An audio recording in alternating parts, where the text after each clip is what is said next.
नमस्ते नेपाल अनलाइन स्कुलमा स्वागत छ। आज हामी एड्जेक्टिभ्स एन्ड एडभर्ब्स को पार्ट 2 मा छौं। हामीले पार्ट 1 गरिसकेका छौं र पार्ट 1 को एक्सरसाइज पनि गरिसकेका छौं र आज हामी पार्ट 2 गर्दैछौं। ओके, सुरु गरौँ। अब फर्स्टमा त हामीले अगाडि पनि what is adjective, what is adverb भनेर डिस्कसन गरिसक्यौं है। ल भन्नुस् त एड्जेक्टिभ्स भनेको के हो? Adjectives are words that describes or modify other words. ठीक छ? र adverb भनेको के हो त? हामीले पार्ट 1 मा पनि भनेका छौं। Adverb is a word or a phrase that modifies or qualifies an adjective, verb or another adverb. ठीक छ? हो। अब हामीले पार्ट 1 मा थोरै डिफरेन्स के हुन्छ त, कस्तो हुन्छ त भन्ने कुरा गरेका थियौं। अब चाहिँ थोरै स्पेसिफिक भएर सर्टेन वर्डहरूलाई हेरेर है हामी कुरा गर्छौं। जस्तै अब फर्स्टमा छ गुड र वेल है। गुड एन्ड वेल, यसमा गुड इज एन एड्जेक्टिभ र वेल इज द एडभर्ब। त्यही कुरा लेखेँ अनि म अरू इक्जाम्पल दिन्छु। Good is an adjective र the adverb is well। अब इक्जाम्पल दिन्छु अनि तपाईलाई चाहिँ थोरै आइडिया हुन्छ नि, त्यसपछि यसकै बारेमा अरू कुरा पनि गरौँ है त। Okay, your English is good हुन्छ भनेदेखि अब यो चाहिँ के भयो त, एड्जेक्टिभ भयो। त्यसपछि you speak English well, you speak English well भनेपछि यसमा वेल के भयो त, एडभर्ब भयो। अब हामीले पार्ट 1 मा के भनेका छौं त भन्दाखेरि जहिले पनि एड्जेक्टिभ प्लस नाउन आउँछ, त्यसपछि verb plus noun plus adverb आउँछ है भन्ने कुरा गरेका थियौं। अनि थोरै मैले अर्को कुरा पनि थप्न चाहे, यहाँ लेखेँ भनेदेखि मलाई बुझाउन अझै सजिलो हुन्छ है। यहाँनिर मैले एड्जेक्टिभ लेखेँ। एड्जेक्टिभले के भन्छ त भन्दाखेरि tells us about a noun. के को बारेमा भन्छ त, एउटा नाउनको बारेमा भन्छ हैन, समबडी अर समथिङ। त्यसपछि एडभर्बले के भन्छ भनेर मैले पार्ट 1 मा भनेको थिएँ त, tell us about a verb हैन, हाउ समबडी डज समथिङ अथवा हाउ समथिङ ह्यापन्स। अब हेर्नुस् त, यु स्पिक इङ्ग्लिस वेल भने उसले कसरी बोल्छ त, हाउ समबडी डज समथिङ को कुरा भयो नि त। हो, सो यहाँ के आयो त, एडभर्ब आयो। र माथि यो इङ्ग्लिस इज गुड हैन। अब गुड के हो त भन्दाखेरि इङ्ग्लिस हो, यसमा हाउ समबडी डज समथिङ अथवा हाउ समथिङ ह्यापन्स भन्ने कुरा आउँछ त, हो आउँदैन नि। सो यो चाहिँ के भयो त, एड्जेक्टिभ भयो। ठिक छ। अब अर्को एउटा इक्जाम्पल पनि हेरिहालौँ। Sophie is a good pianist. ऊ कस्तो पियानिस्ट हो त, गुड पियानिस्ट। अब सोफीले कस्तो पियानो बजाउँछ त, how somebody does something, how she plays piano भन्दाखेरि चाहिँ Sophie plays the piano well. हेर्नुहोस् त माथि, Sophie is a good pianist.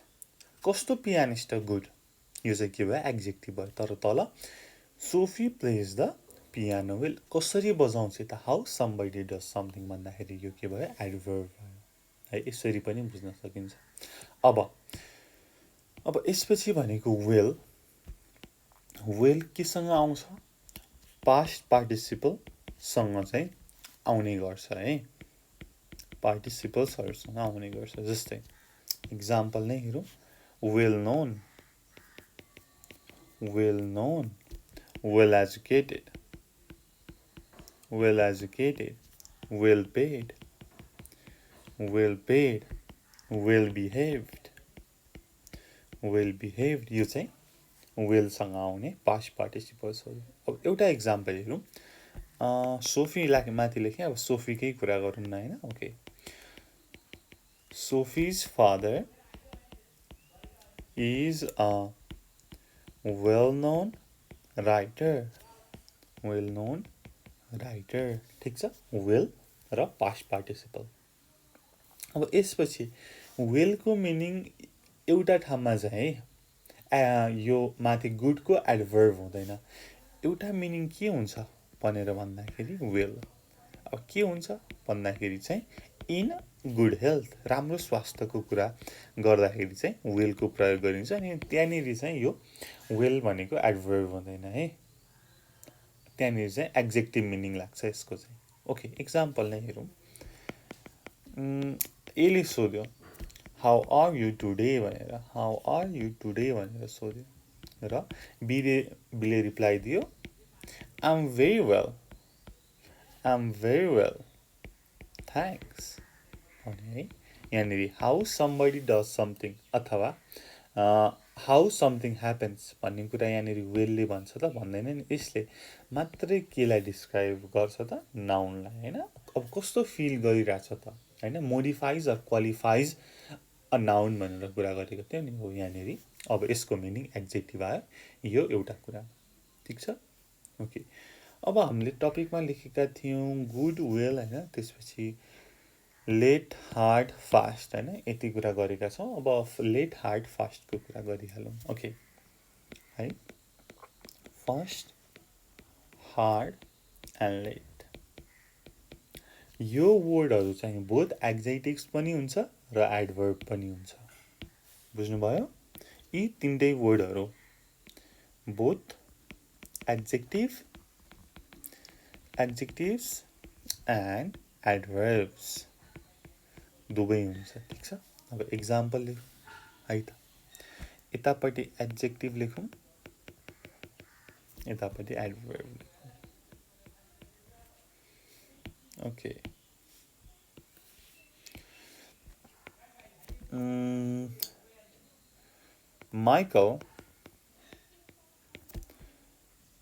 Michael is a fast runner.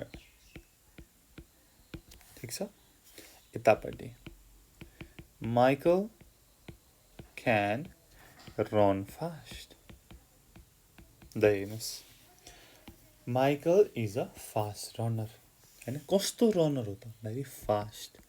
ठिक छ, यसले चाहिँ क्वालिफाई गर्यो, मोडिफाई गर्यो। र यतापट्टि Michael can run fast, how somebody does something, उसले कसरी रन गर्छ त फास्ट। ठिक छ, यो चाहिँ यतापट्टि एडभर्ब भयो। त्यसपछि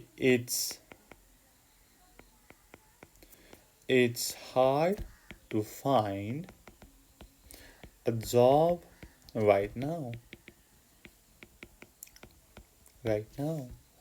त्यसपछि यतापट्टि सीता वर्क्स हार्ड, सीताले कसरी काम गर्छ त, हाउ समबडी डज समथिङ, सीताले काम त गर्छ, त्यसलाई पनि मोडिफाई गर्नु पर्यो नि त होइन। So Sita works hard, how somebody does something, तर यता it's hard to find a job right now, plus हामीले माथि के पनि भनेका छौँ त यहाँनिर हेर्नुहोस् त, verb plus noun plus adverb.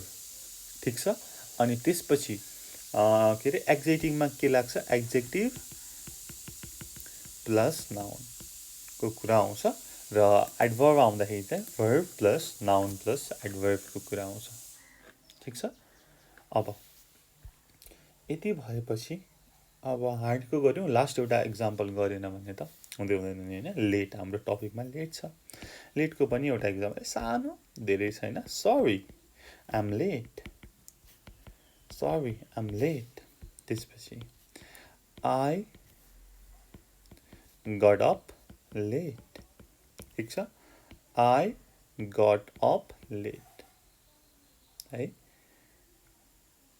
अब म उठ्न त उठेँ तर कति बेला आउँथेँ, हाउ समथिङ ह्यापन्स नि त भन्दाखेरि इट ह्यापन्स लेट, सो यो एडभर्ब भयो। अब यसपछि हार्डलीको कुरा गरौँ। हार्डली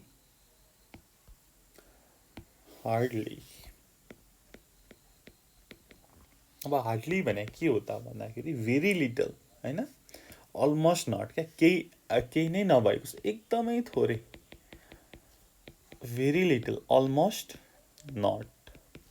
ल इक्जाम्पल, रातोले लेखौँ न है त okay Sarah wasn't very friendly at the party very friendly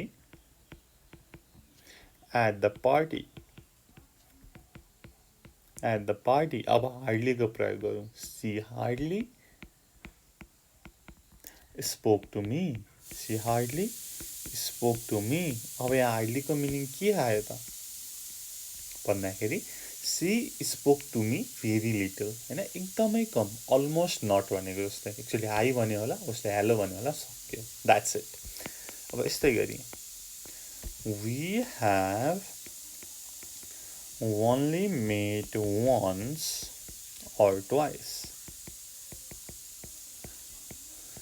we hardly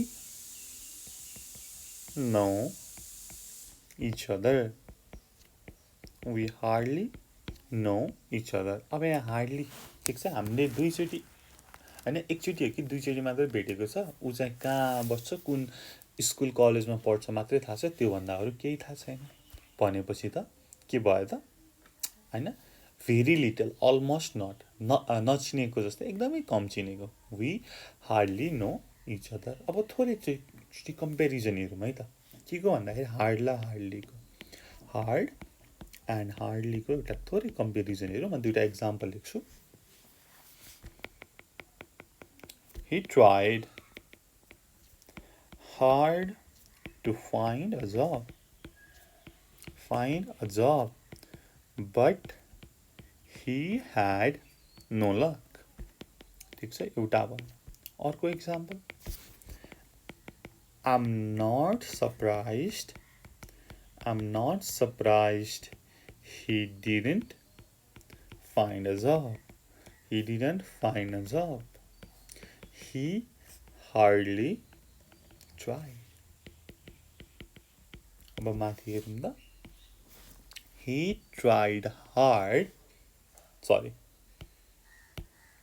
He tried hard to find a job but he had no luck. अब यो भन्नुको मतलब के हो त भन्दाखेरि he tried a lot हैन with a lot of effort एकदमै इफोर्ट लगाएर उसले ट्राई गर्यो तर नो लक तल हेरौँ त I'm not surprised he didn't find a job he hardly tried भनेको हाम्रो माथिको हार्डलीको प्रयोग भयो क्या एकदमै very little almost not he hardly tried भनेको he tried very little अब माथि हार्ड भनेको चाहिँ एकदमै ट्राई गर्यो एकदमै मेहनत गरेर ट्राई गर्यो भयो अब हार्डली आउने बित्तिकै चाहिँ एकदमै कम हैन एकदमै कमको रूपले चाहिँ ट्राई गर्यो हैन भेरी लिटल अलमोस्ट नट है ल दुईटाको डिफरेन्स हेर्नुस् न हार्ड भनेको चाहिँ एकदमै धेरै ट्राई गरेको हैन ट्राईसँग आयो भने एकदमै धेरै ट्राई गरेको भयो तर हार्डली आउने बित्तिकै त अलमोस्ट नट ट्राई नै नगरेको सरह भयो नि त हो हेर्नुस् त कति एउटा एलवाईले कति डिफरेन्स पार्दो रहेछ है अब हार्डली चाहिँ प्राय चाहिँ गोज बिफोर वर्ब भन्दा ठ्याक्कै अगाडि आउँछ है hardly goes before the verb यसको नै एक्जाम्पल हेरिहालौँ के हुँदो रहेछ त भन्ने कुरा हैन हो we hardly know each other we hardly know each other ठीक छ अब यसमा we know each other hardly पनि थोरै हैन हामीले यतिकै बुझ्दाखेरि त मिनिङ आउला हैन we know each other hardly भन्दा मिनिङ आउला तर त्यो ग्रामेटिकल्ली इनकरेक्ट भयो ठीक छ हाम्रो करेक्ट फर्म के हो we hardly know each other hardly पहिला आउँछ त्यसपछि मात्र verb आउँछ हो यति कुरा चाहिँ थोरै जान्नु पर्यो अब एउटा हेरौँ न तपाईले I can hardly do something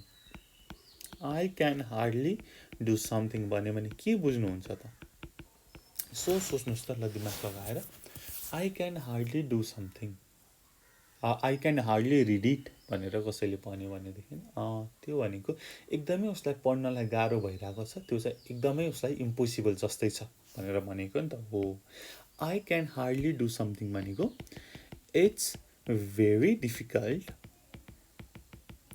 difficult to me almost impossible भनेर भनेको अलमोस्ट इम्पोसिबल ठिक छ एकदमै उसलाई त्यो काम गर्न गाह्रो भइरहेछ त्यो अलमोस्ट इम्पोसिबल जस्तै एक्जाम्पलबाट हेरौँ न your writing is terrible your writing is terrible I can hardly read it I can hardly read it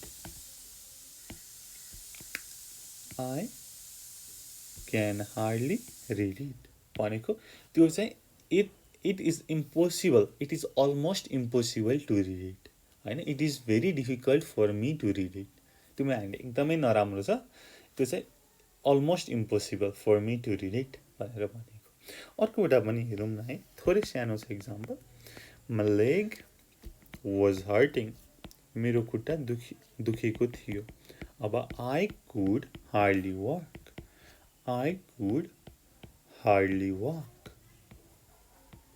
ठिक छ भने it is almost impossible to me to walk हैन it is almost impossible to walk for me भनेर भने अब थोरै अब हार्डलीको अझै कुरा गरौँ न हैन hardly plus any अथवा anybody anywhere anything र anywhere हो hardly सँग चाहिँ यो शब्दहरू लाग्ने गर्छ there is hardly anything in the fridge भनेर भन्यो भने तपाईले के बुझ्नुहुन्छ त ल मलाई भन्नुस् त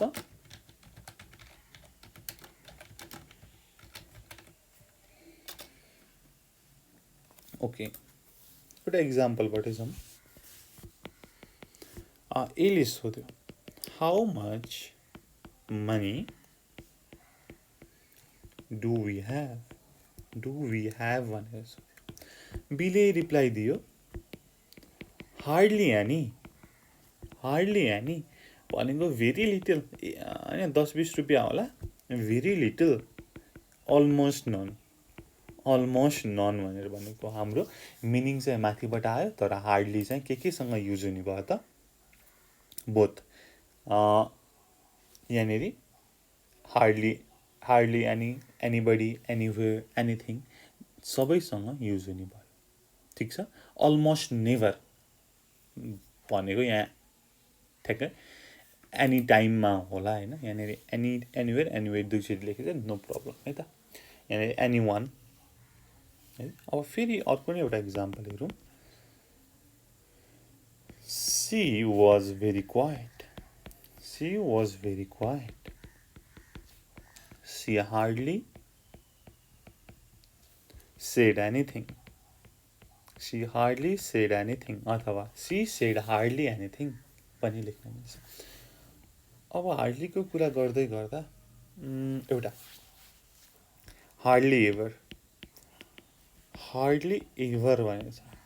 एभर भनेको के हो अलमोस्ट नेभर माथिको हार्डली केही मिनिङ आउँछ हैन तर थोरै फरक अलमोस्ट नेभर एउटा एक्जाम्पल नै लेखौँ सजिलो हुन्छ I'm nearly always at home in the evenings I hardly ever go out भनेपछि अब यो हार्डली के भयो त almost never I almost never go out भनेको जस्तै हो नि त म कहिल्यै बाहिर जान्न हार्डली एभर ठिक छ हो अनि हार्डलीको अर्को एउटा मिनिङ भनेको सर्टेनली नट पनि हुन्छ है हार्डलीको अर्को एउटा मिनिङ भनेको सर्टेनली नट अब यसको पनि एउटा इक्जाम्पल म तपाईँलाई दिइहाल्छु सर्टेनली नटको पनि अनि देन हामी अगाडि बढ्छौँ It's hardly surprising that you're tired. You are tired. You haven't slept for 3 days. It's hardly surprising that you are tired. भनेको It's certainly not surprising that you are tired भनेर भनेको. A good example सानो. The situation is serious. The situation is serious, but it's hardly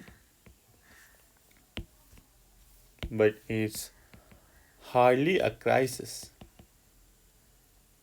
But it's hardly a crisis भनेको it is certainly not a crisis भनेर भनेको हो नि त यो. हो, it is certainly not a crisis. ठिक छ. हो, थोरै हार्डलीको चाहिँ तपाईँले जान्नुपर्छ, किनकि यसको ठ्याक्कै हामीले एक्सर्साइज गर्दाखेरि चाहिँ कता हार्डली लगाउने कहाँ हार्ड लगाउने भन्ने कुरा जान्नु पर्यो. अनि थोरै यो फास्ट हार्ड लेट भनेको बोथ एडजेक्टिभ र एडभर्ब हुन्छ भनेर जान्नु पर्यो. अनि वेल, गुड र वेलको कुरा जान्नु पर्यो, अनि त सजिलो भइहाल्छ है त. अब यसमा जान्नुपर्ने एकदमै कुरा भनेको के हो त भन्दाखेरि हार्डली भन्ने बित्तिकै चाहिँ अलमोस्ट इम्पोसिबल, अलमोस्ट नट, एकदमै थोरै, भेरी लिटल भनेर जान्नु पर्यो. अनि त्यसपछि वेल भनेको कहिलेकाहीँ इन अ गुड हेल्थ पनि आउँछ, तर गुड भनेको एडजेक्टिभ हो, वेल भनेको एडभर्ब हो, र वेल भनेको पास्ट पार्टिसिपलसँग पनि लाग्छ है. जस्तै well known, well educated, well paid, well behaved. हो, त्यति बुझ्नुभयो भने सजिलो हुन्छ. ओके, यति भन्दै यो भिडियो यहीँ टुङ्ग्याउन चाहन्छु. यसको एक्सर्साइज पनि हेरिदिनु होला. Thank you so much for watching. Until next time, goodbye. Keep learning. Judge on the Surya. Peace.